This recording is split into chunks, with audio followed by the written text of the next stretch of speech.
Welcome to Subhash English School.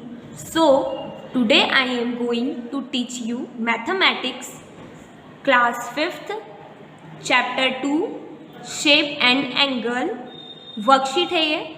Shape means होता है आकार और एंगल मीन्स होता है कोण. तो हम यहाँ पे इस चैप्टर में डिस्कस करेंगे शेप और एंगल के बारे में.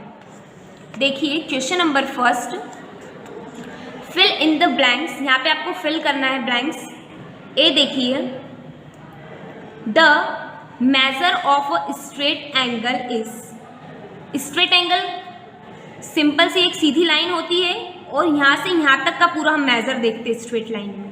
तो स्ट्रेट लाइन यहाँ से यहाँ तक पूरी कितनी होती है? 180 डिग्री की बनती है. स्ट्रेट लाइन जो होती है, स्ट्रेट एंगल जो होता है वो 180 डिग्री का बनता है. ठीक है, तो यहाँ पे पूछा है कितने का बनता है, वो मेजर अगर हम उससे करेंगे तो 180 डिग्री का स्ट्रेट एंगल बनता है. बी देखिए, half of a right angle is. यहाँ हाफ पूछा है, हाफ राइट एंगल पूछा है, हाफ राइट एंगल. तो हाफ राइट एंगल जो है यहाँ से इस टाइप से अपना एंगल बनता है, 90 का बनता है इस टाइप से, सिंपल ऐसा. अगर इसका हाफ कर देंगे तो 45 डिग्री का बनेगा ये, क्योंकि यहाँ पे हम क्या पूछा है, उन्होंने हाफ पूछा है. क्या पूछा है? राइट एंगल पूछा है, तो वो 45 डिग्री का बनता है. सी देखिए फिर, तो देखिए 90 डिग्री का फुल इस टाइप से एंगल बनता है राइट एंगल, और अगर हम इसका हाफ करेंगे तो ये इस टाइप से बनेगा 45 डिग्री का. ठीक है, फिर सी देखिए आप, sum of the angle of any triangle is. यहाँ पे आपको सम बताना है एंगल ट्रायंगल का कि उसका कितना एंगल होगा. तो 180 डिग्री का होगा ट्रायंगल. फिर डी देखिए, angle indicated in the clock time 3 o'clock is. यहाँ पर आपको एंगल बताना है, क्लॉक का टाइम हो रहा है उसमें 3 o'clock. तो 3 o'clock पे जब रहेगी क्लॉक तो वो आपको टाइम मेजर करेगा, राइट एंगल बताएगा वो आपको. 3 o'clock जब टाइम बताएगा वॉच में, वो घड़ी में आपकी, तो वो राइट एंगल बता. डी देखिए, angle indicate in the clock time 3 o'clock is. तो हमें यहाँ पे बताना है, क्लॉक बनी हुई है, यहाँ पे टाइम हो रहा है 3 o'clock टाइम हो रहा है, तो ये कौन से एंगल को यहाँ पे शो कर रहा है? तो ये राइट एंगल है, जो कि हमने ऊपर वाले क्वेश्चन में देखा था. 90 डिग्री का एंगल हमने यहाँ पे देखा था. तो 90 डिग्री का एंगल यहाँ पे भी इस टाइप से ही बन रहा है 90 डिग्री का. देखो तो ये कौन सा बन रहा है? राइट एंगल बन रहा है ये. तो यहाँ पे आंसर में लिखेंगे आप राइट एंगल.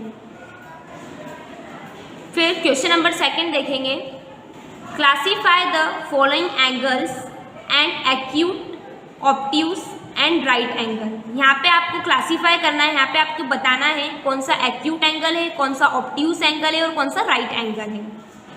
ए देखिए, 120 इस टाइप से एंगल बनता है 120 डिग्री का, और ये हमारा एंगल होता है ऑब्ट्यूस एंगल. ऑब्ट्यूस एंगल इस टाइप से बनता है और 120 डिग्री का बनता है, ये है ऑब्ट्यूस एंगल. बी देखिए फिर, 50 डिग्री का हमें एंगल बनाना है. इस टाइप से 50 डिग्री का एंगल बनेगा वी शेप में, और ये हमारा बनेगा एक्यूट एंगल. सी देखिए, 90 डिग्री का हमें एंगल बनाना है यहाँ पे. तो 90 डिग्री का हमने ऊपर वाले क्वेश्चन में भी देखा था, कैसे बनता है 90 डिग्री का, एक स्ट्रेट लाइन इधर एक इधर, और ये कौन सा बन जाएगा 90 डिग्री का. इसको बोलते हैं हम राइट एंगल बोलते हैं. डी देखिए, यहाँ पे 30 डिग्री का हमें बताना है कौन सा एंगल बनेगा. तो 30 डिग्री का ये इस टाइप से बनेगा वी, और ये थोड़ा सा छोटा बनेगा यहाँ से, ये इस टाइप से लाइन जाएगी. ये भी हमारा बनेगा एक्यूट एंगल 30 डिग्री का.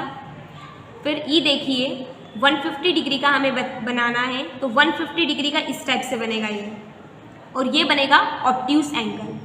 150 डिग्री का कौन सा एंगल बनेगा? ऑब्ट्यूस एंगल बनेगा. देखिए फिर question number third, types of shape. Types पूछे यहाँ पे शेप के. Shape can be classify into open and close shape.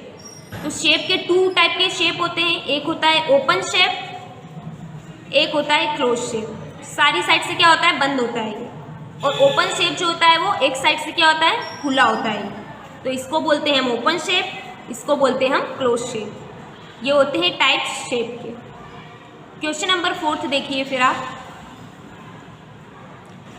Look at the shape and give answer this question. यहाँ पे आपको इस शेप का लुक देखना है, कैसा दिख रहा है ये, ठीक है, और इसके अकॉर्डिंग क्या करना है, हमें क्वेश्चन सॉल्व करने हैं। फर्स्ट देखिए, it is a close shape और एन ओपन शेप। यहाँ पे आपको ये शेप देखना है और बताना है ये क्लोज शेप है या ओपन शेप है, जो कि हमने ये चैप्टर में भी डिस्कस किया था, ठीक है। तो यहाँ पे आपको बताना है क्लोज शेप है या ओपन शेप है। तो बताइए कौन सा शेप है, ये सब साइड से क्या है, ये बंद है, तो ये कौन सा शेप हो जाएगा, क्लोज शेप हो जाएगा। तो क्या लिखेंगे आंसर में हम, it is a close shape. और अगर ये ओपन होता तो अपन लिखते it is a open shape, पर अभी ये क्या है, क्लोज है, तो हम क्लोज लिखेंगे। सेकंड में देखिए फिर, how many sides are there. यहाँ पे आपको इस शेप की साइड बतानी है, टोटल कितनी साइड्स है। तो हम काउंट करें, 1 2 3 4 5 6, टोटल कितनी साइड्स है इसकी, 6 साइड है। तो क्या लिखेंगे हम आंसर में, इट इज़ अ 6 साइड। इसकी टोटल कितनी साइड से, 6 साइड से शेप की।